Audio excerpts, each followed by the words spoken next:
we are speechless.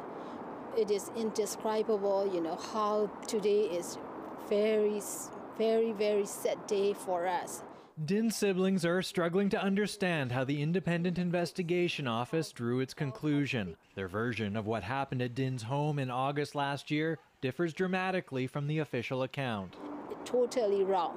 Brother was peaceful, and then he was sitting in the chair peacefully with only a bottle in his hand.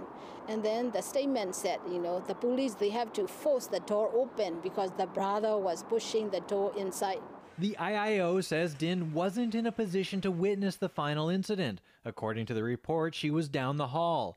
Police first tried to use a taser against her brother before he was shot 3 times, twice in the head. He attempted to stab the officer, who managed to move out of the way.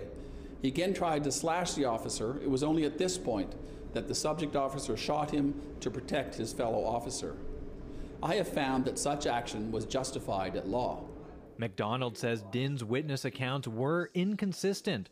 2 paramedics and 3 police officers provided their accounts to the IIO, along with Din and 5 other civilians. Din says a specialized mental health worker should have also been there. There should be a kind of worker, mental health, who is like a mental health worker who can help him, get to hospital. There's no question that additional mental health resources can be valuable in these situations, but my experience has shown that it's not always that simple.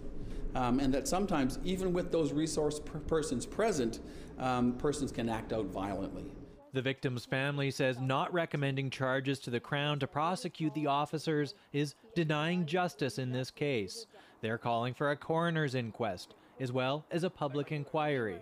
And they're remembering a cherished member of their family, as today's news adds to their tragedy. My brother, he is 2 years older than me. He is a very good brother. I have 6 brothers, but I would say he is the best brother I have. He is very kind and very gentle. The coroner's service says now that the IIO investigation has wrapped up, it can continue its own investigation. And it says in cases where people die at the hands of police, inquests are common. Rafferty Baker, CBC News, Coquitlam.